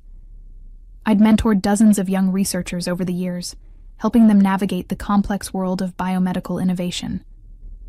Many of them had gone on to leadership positions at other companies, creating a network of professional relationships that Elaine clearly didn't understand or value. As I packed the last of my research journals, I thought about the 3 major projects currently in development. The automated genetic sequencing system was 6 months from completion. The infectious disease rapid response platform was entering clinical trials. The personalized medicine diagnostics program was attracting interest from international pharmaceutical companies. All of these initiatives required deep institutional knowledge and carefully maintained relationships with external partners. Elaine believed that Jason's technical skills and enthusiasm could replace my years of experience and established connections. She was about to learn exactly how wrong that assumption was, and the education would be far more expensive than she could possibly imagine. The first warning sign came during the transition meeting 2 days later. Jason sat across from me in my soon-to-be former office, his notebook open and pen ready, but his hands were trembling slightly. We'd worked together for 2 years, and I'd never seen him this nervous. "Claudia, I have to be honest," he said, his voice barely above a whisper. "I don't think I'm ready for this level of responsibility. The genetic sequencing project alone involves partnerships with 7 different institutions. I've never managed anything close to that scope." I leaned back in my chair, studying his anxious expression. "Jason, you're a brilliant analyst.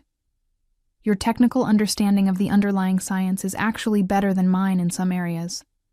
But this isn't just about technical knowledge anymore." "What do you mean?"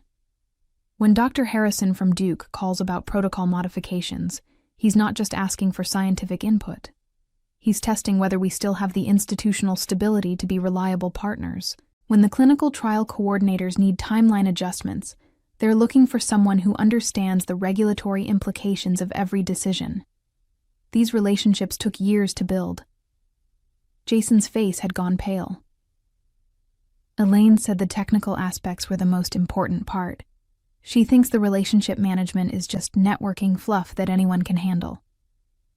I felt a familiar knot forming in my stomach. This was worse than I'd anticipated.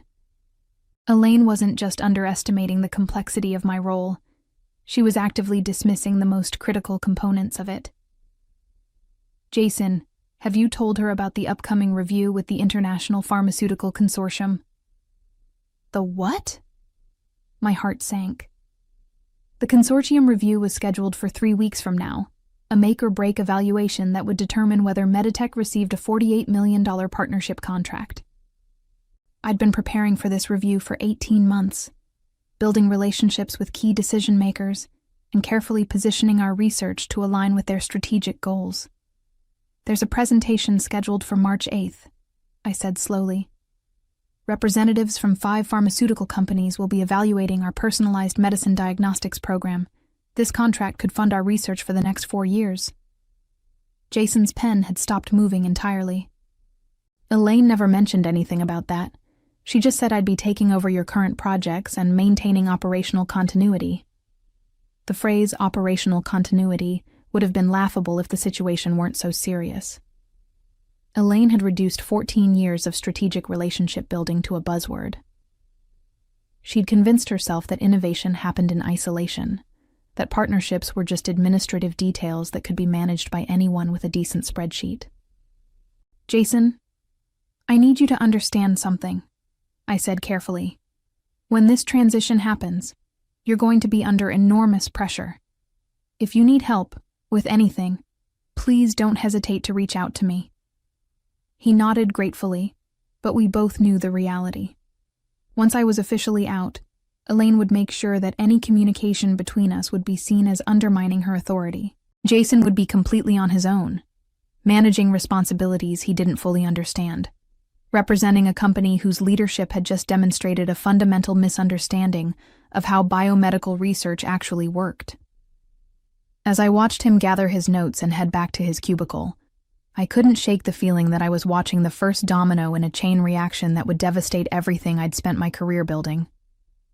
The official announcement came the following Monday morning. Elaine had scheduled an all-hands meeting in the main conference room, standing at the front with a PowerPoint presentation titled Organizational Excellence Through Strategic Restructuring. I sat in the back row, watching my colleagues' faces as she explained how my elimination would enhance operational efficiency and accelerate innovation pathways. As we move forward, Elaine said, clicking to a slide showing a simplified organizational chart, we're consolidating senior-level oversight to eliminate redundancies and empower our next generation of leaders. Jason Min will be assuming expanded responsibilities as our new Director of Biomedical Development. I noticed several of my former team members exchange worried glances. Dr. Patricia Reeves, our lead geneticist, raised her hand tentatively. What about the consortium review next month? Claudia has been the primary point of contact for that project. Elaine's smile tightened almost imperceptibly. All existing relationships will transition seamlessly to our new leadership structure. Jason has been thoroughly briefed on all ongoing initiatives. That was a lie, and everyone in the room knew it. Jason himself looked like he wanted to sink through the floor. I'd seen that expression before. The deer-in-headlights look of someone who'd just realized they were in far deeper water than they'd understood. After the meeting, Marcus Ellington approached me in the hallway. At 60, he was one of the few people at Meditech who'd been there longer than I had. His weathered face showed genuine concern as he pulled me aside.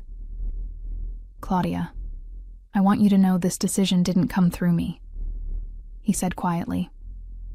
I found out about it the same time as everyone else. I figured as much, I replied. This has Elaine's fingerprints all over it. Marcus ran a hand through his graying hair. The board is backing her restructuring initiative.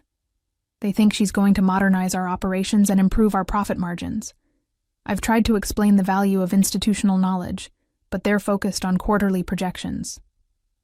What about the consortium contract? His expression darkened. That's what worries me most. Do you really think Jason can handle that presentation? I considered the question carefully. Jason is brilliant, Marcus. Given 6 months of preparation and proper mentoring, he could probably handle it. But 3 weeks? With no background on the political dynamics between those companies? It's going to be a disaster. Can you help him? Unofficially? I shook my head. Elaine made it very clear that my input won't be welcome during the transition. She views any ongoing involvement as undermining her authority. Marcus was quiet for a long moment. You know, I've been thinking about your offer from Creswell Electric's biotech division. Maybe it's time to seriously consider other opportunities. That caught my attention. 3 months earlier, I'd received a recruitment call from Creswell Electric, a major technology company that was expanding into medical device development. They'd offered me a position as Chief Innovation Officer, heading up their new biomedical research initiative. At the time, I'd politely declined, feeling loyal to Meditech and the work we were doing. They're still interested, I said slowly. In fact, they called again last week. What kind of resources are they offering? Unlimited research budget for the first 2 years, complete autonomy over project selection and team building. And they're specifically interested in rapid diagnostic development, exactly the kind of work I've been doing here. Marcus's eyebrows lifted. That sounds like an incredible opportunity. It is. And here's the thing, Marcus. They've also expressed interest in acquiring some of the diagnostic protocols I've developed. Apparently, there's a gray area in my employment contract about intellectual property rights for innovations I created using my own methodologies. The implications hung in the air between us. Over the years, I'd developed several diagnostic protocols using research methodologies I'd created independently, often working on my own time with resources I'd personally secured. The legal department had never clarified whether those innovations belonged to me or to Meditech, assuming it would never become an issue. Claudia, Marcus said carefully, If you're thinking about leaving, you should probably have a lawyer review your employment contract. Already done, I replied. Turns out my intellectual property rights are much more extensive than Elaine realizes. The rapid screening protocols, the genetic sequencing algorithms, the infectious disease detection systems. Legally, I have legitimate claims to most of the innovations that make our diagnostics division competitive. Marcus's face had gone pale. Elaine doesn't know about this, does she? She never bothered to ask. She was so focused on eliminating my position that she never considered what I might take with me when I left. By Wednesday morning, the cracks were already beginning to show. I was officially working my final week, but I could see the panic building in Jason's eyes as he tried to manage responsibilities he'd never fully understood. The first crisis came during a routine conference call with our partners at Johns Hopkins University. Dr. Elena Vasquez, the lead researcher on our joint autoimmune diagnostics project, had called to discuss timeline modifications for their clinical trials. It should have been a straightforward conversation. I'd been working with Elena for 3 years, and we'd developed a collaborative rhythm that made these discussions efficient and productive. But Jason was fielding the call now, and I could hear the strain in his voice from my office down the hall. He was asking for clarification on basic protocol elements that Elena had assumed were already understood.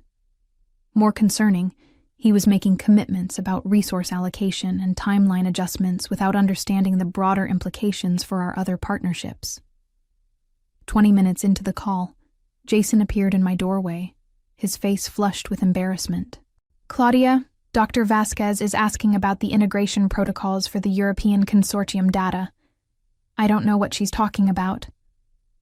I glanced around to make sure Elaine wasn't within earshot, then quietly explained the background.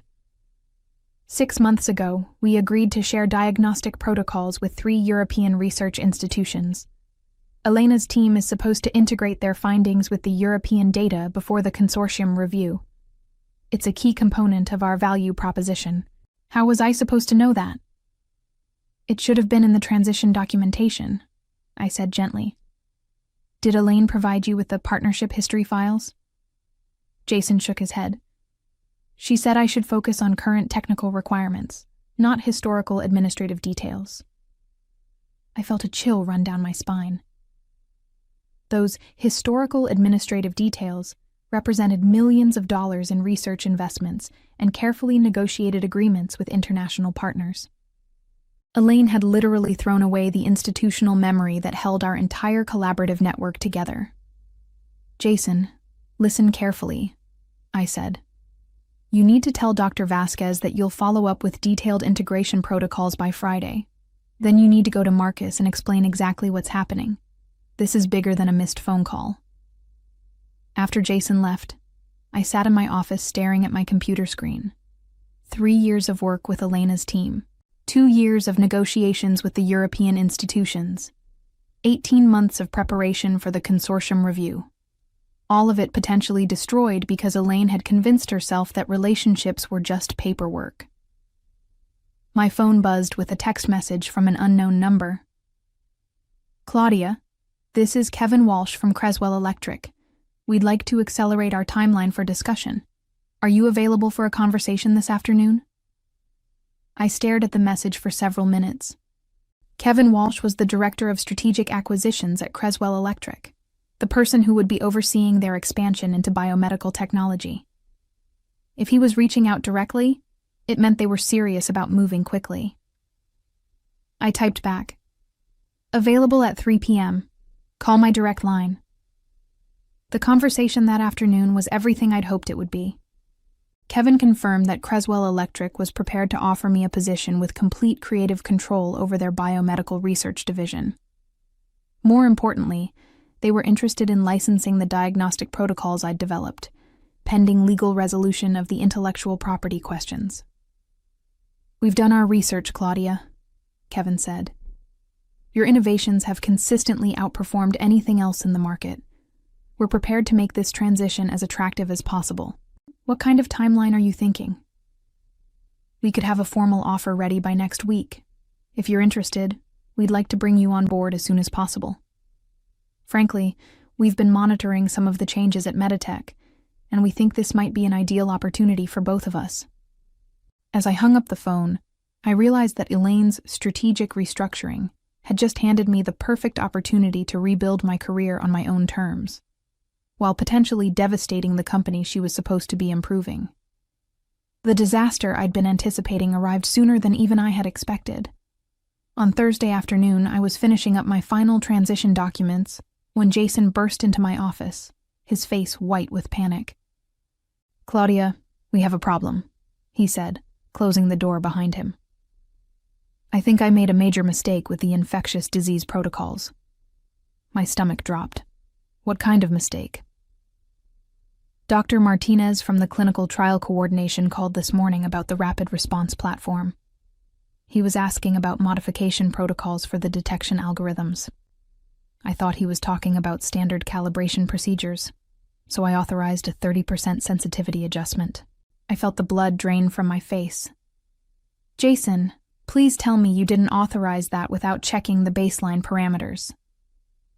His silence confirmed my worst fear. The infectious disease rapid response platform was our most sensitive project, a system designed to detect emerging pathogens in clinical samples within hours instead of days. The detection algorithms were calibrated to incredibly precise specifications, with sensitivity levels that had been fine-tuned over 18 months of testing. A 30% sensitivity adjustment wouldn't just affect accuracy, it would fundamentally alter the entire diagnostic framework. Worse, if clinical trials proceeded with the modified parameters, the results would be completely invalid, potentially setting back the project by years. "How many clinical sites received the modified protocols?" I asked, already reaching for my phone.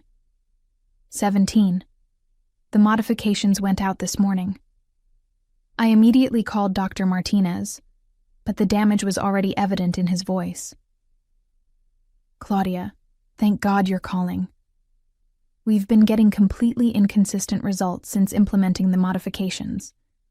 3 sites are reporting detection failures, and 2 are showing false positives. What's going on?" "There's been a miscommunication about the protocol specifications," I said carefully. "We need to halt all testing immediately and revert to the original parameters." "Claudia, if we halt testing now, we'll miss our clinical trial deadlines. The regulatory review is scheduled for next month." The regulatory review. In my focus on the consortium presentation, I'd almost forgotten about the Food and Drug Administration review that was supposed to approve our rapid response platform for emergency use authorization. This review represented 2 years of preparation and potentially millions of dollars in revenue. "Dr. Martinez, I understand the timeline pressure, but proceeding with invalid parameters will destroy the entire approval process. We need to prioritize accuracy over speed." After hanging up, I turned to Jason, who looked like he was about to be sick. "Jason, this isn't your fault. You were put in an impossible situation without proper preparation. But we need to act quickly to minimize the damage." What do I tell Elaine? That was the question I'd been dreading. Elaine would have to be informed about the mistake, but her likely response would be to minimize the problem and push forward with the flawed testing. Exactly the wrong approach for a situation that required careful damage control. "Tell her exactly what happened," I said. "Emphasize that halting the trials temporarily is the only way to preserve the regulatory approval process." Jason nodded miserably and headed toward Elaine's office. I watched him go, knowing that this conversation would probably determine whether Meditech could salvage any value from the infectious disease project. 15 minutes later, my phone rang. It was Marcus Ellington, and his voice was tight with stress. "Claudia, I just heard about the clinical trial situation. How bad is this?" "Bad, Marcus. But not irreparable if we act quickly and honestly with the regulatory authorities. Elaine wants to continue with the modified protocols and claim the inconsistencies are within acceptable variance ranges." I closed my eyes. It was exactly the wrong response, but completely predictable. "Marcus, that approach will guarantee regulatory rejection and potential sanctions. The FDA doesn't tolerate data manipulation, even when it's motivated by timeline pressure." "I know.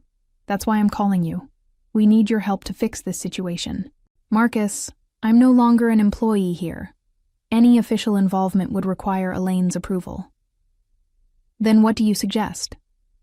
I took a deep breath, realizing that this moment would define everything that happened next. I suggest you document everything that happened, preserve all the original data, and prepare for the possibility that this project might be delayed significantly. And Marcus, you might want to start thinking about whether your current leadership structure is equipped to handle this kind of crisis. The call from Kevin Walsh came at exactly 9 a.m. on Friday morning, just as I was clearing the last items from my desk. Claudia, we've accelerated our approval process. Creswell Electric is prepared to make you a formal offer, effective immediately. I stepped out into the parking lot for privacy.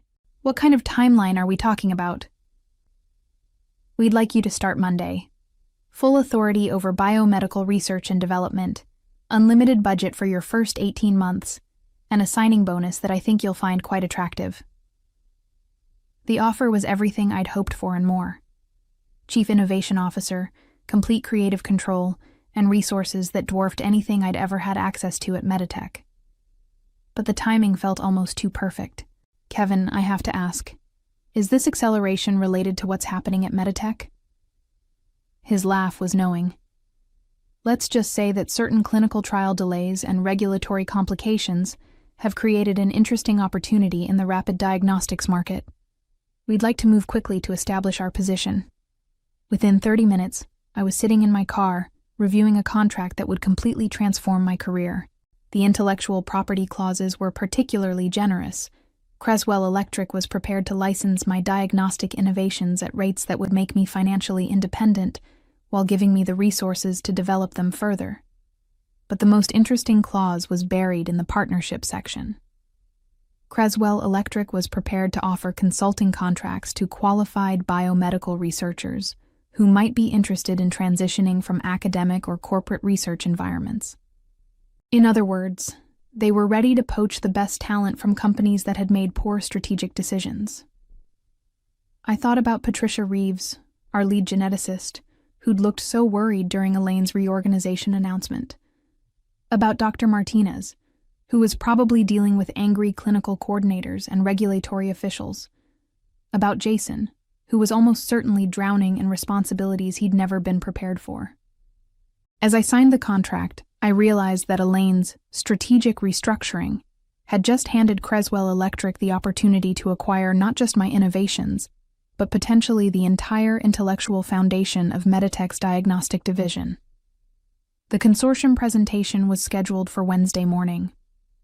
I learned about the outcome from Marcus Ellington, who called me at my new office at Creswell Electric.